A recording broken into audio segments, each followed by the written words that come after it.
নমস্কার, সঙ্গীতাস অডিও চ্যানেলে আপনাদের সকলকে জানাই স্বাগত।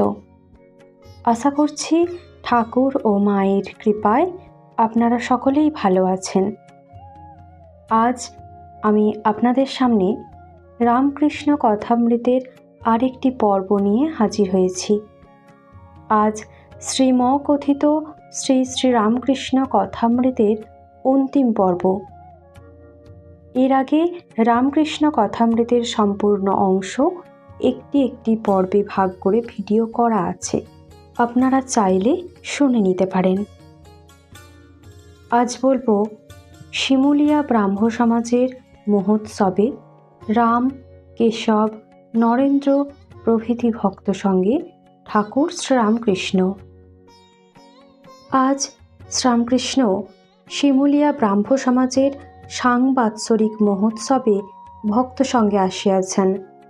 জ্ঞান চৌধুরীর বাড়িতে মহোৎসব হইবে। 1882 খ্রিস্টাব্দের 1 জানুয়ারি, বাংলায় 1288 সাল 18 পৌষ, রবিবার, বেলা 5টা হইবে। শ্রীযুক্ত কেশব সেন, রাম, মনমোহন, বলরাম, ব্রাহ্মভক্ত রাজমোহন, জ্ঞান চৌধুরী, কেদার, ব্রাহ্মভক্ত কান্তিবাবু, কালিদাস সরকার, কালিদাস মুখোপাধ্যায়, নরেন্দ্র, রাখাল প্রভৃতি অনেক ভক্ত উপস্থিত। নরেন্দ্র, রাম প্রভৃতির সঙ্গে গিয়া কেবল কয়দিন মাত্র হইল ঠাকুরকে দক্ষিণেশ্বরে দর্শন করিয়াছেন। আজও এই উৎসবে যোগদান করিয়াছেন। তিনি শিমুলিয়া ব্রাহ্ম সমাজে মাঝে মধ্যে আসতেন, সেখানে গান ও উপাসনা করিতেন। ব্রাহ্ম সমাজের পদ্ধতি অনুসারে উপাসনা হইবে। প্রথমে কিছু পাঠ হইল। নরেন্দ্র গাইতে পারেন, তাহাকে গান গাইতে অনুরোধ করাতে তিনিও গান গাহিলেন। সন্ধ্যা হইল। গৌরী পণ্ডিত গেরুয়া পরা ব্রহ্মচারী বেশে আসিয়া উপস্থিত। গৌরী পণ্ডিত বলছেন, কোথা গো পরমহংসবাবু? কিয়ৎক্ষণ পরে কেশব ব্রাহ্ম ভক্তগণ সঙ্গে আসিয়া পৌঁছিলেন। ভূমিষ্ঠ হইয়া শ্রীরামকৃষ্ণকে প্রণাম করিলেন। সকলেই দালানের উপর উপবিষ্ট, পরস্পর আনন্দ করিতেছেন। চতুর্দিকে সংসারী ভক্তগণকে উপবিষ্ট দেখিয়া ঠাকুর হাসিতে হাসিতে বলিতেছেন। শ্রীরামকৃষ্ণ সহাস্যে বলছেন, তা সংসারে হবে না কেন? তবে কি জানো, মন নিজের কাছে নাই। নিজের কাছে মন থাকলে তবে তো ভগবানকে দেবে। মন বন্ধক দিয়েছে, কামিনী কাঞ্চনে বন্ধক। তাই সর্বদা সাধু সঙ্গ দরকার। মন নিজের কাছে এলে তবে সাধন ভজন হবে। সর্বদাই গুরুর সঙ্গ, গুরু সেবা, সাধু সঙ্গ প্রয়োজন।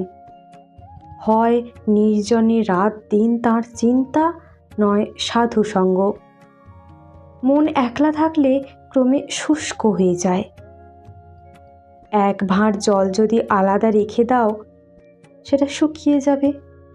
কিন্তু গঙ্গা জলের ভিতর যদি ওই ভাঁড় ডুবিয়ে রাখো, তাহলে শুকোবে না। কামারশালার লোহা আগুনে বেশ লাল হয়ে গেল, আবার আলাদা করে রাখো। যেমন কালো লোহা তেমনই কালো, তাই লোহাকে মধ্যে মধ্যে হাঁপড়ে দিতে হয়। ঠাকুর বলছেন, আমি কর্তা, আমি করছি, তবে সংসার চলছে। আমার গৃহ পরিজন এ সকল অজ্ঞান। আমি তাঁর দাস, তাঁর ভক্ত, তাঁর সন্তান। এ খুব ভালো। একেবারে আমি যাই না, এই বিচার করে উড়িয়ে দিচ্ছে। আবার কাটা ছাগল যেমন একটু ভ্যাঁ ভ্যাঁ করে হাত পা নাড়ে, সেই রকম কোথা থেকে আমি এসে পড়ে। তাঁকে দর্শন করবার পর তিনি যে আমি রেখে দেন, তাকে বলে পাকা আমি। যেমন তরোয়াল পরশমণি ছুঁয়েছে, সোনা হয়ে গিয়েছে, তার দ্বারা আর হিংসার কাজ হয় না। ঠাকুর শ্রীরামকৃষ্ণ ঠাকুর দালানের উপর বসিয়া এই সকল কথা কহিতেছেন। কেশব প্রভৃতি ভক্তগণ নিস্তব্ধ হইয়া শুনিতেছেন। রাত 8টা হইয়াছে। 3 বার ঘণ্টা বাজিল, যাহাতে উপাসনা আরম্ভ হয়। শ্রীরামকৃষ্ণ কেশব প্রভৃতির প্রতি বলছেন, এ কি, তোমাদের উপাসনা হচ্ছে না? কেশব বলছেন, আর উপাসনা কি হবে, এই তো সব হচ্ছে। শ্রীরামকৃষ্ণ বলছেন, না গো, যেমন পদ্ধতি সেই রকম হোক। কেশব বলছেন, কেন, এই তো বেশ হচ্ছে। শ্রীরামকৃষ্ণ অনেক বলাতে কেশব উঠিয়া উপাসনা আরম্ভ করিলেন। উপাসনার মধ্যে ঠাকুর হঠাৎ দণ্ডায়মান সমাধিস্থ হইয়াছেন। ব্রাহ্ম ভক্তগণ গান গাহিতেছেন। মন একবার হরিবল হরিবল হরিবল। শ্রীরামকৃষ্ণ এখনও ভাবস্থ হইয়া দণ্ডায়মান। কেশব অতি সন্তর্পণে তাহার হাত ধরিয়া দালান হইতে প্রাঙ্গণে নামিলেন। গান চলিতেছে। এইবার ঠাকুর গানের সঙ্গে নৃত্য করিতেছেন। চতুর্দিকে ভক্তগণও নাচিতেছেন। জ্ঞানবাবুর দ্বিতলের ঘরে শ্রীরামকৃষ্ণ কেশব প্রভৃতিকে জল খাওয়াইবার আয়োজন হইতেছে। তাহারা জলযোগ করিয়া আবার নিচে নামিয়া বসিলেন। ঠাকুর কথা কহিতে কহিতে আবার গান গাহিতেছেন। কেশব সেই সঙ্গে যোগ দিয়াছেন। মজল আমার মন ভ্রমরা শ্যাম পদজ নীল কমলে। ঠাকুর কেশব দুজনেই মাতিয়া গেলেন। আবার সকলে মিলিয়া গান নৃত্য রাত্রি দ্বিপ্রহর পর্যন্ত। একটু বিশ্রাম করিয়া ঠাকুর কেশবকে বলিতেছেন, তোমার ছেলের বিবাহের বিদায় পাঠিয়েছিলে কেন? ফেরত এনো, আমি ওসব নিয়ে কি করব? কেশব ঈষৎ হাসিতেছেন। ঠাকুর আবার বলিতেছেন, আমার নাম কাগজে প্রকাশ করো কেন? বই লিখে, খবরের কাগজে লিখে কারোকে বড় করা যায় না। ভগবান যাকে বড় করেন, বনে থাকলেও তাকে সকলে জানতে পারে। গভীর বনে ফুল ফুটেছে, মৌমাছি কিন্তু সন্ধান করে যায়, অন্য মাছি সন্ধান পায় না। মানুষ কি করবে? মানুষের মুখে চেয়েও না।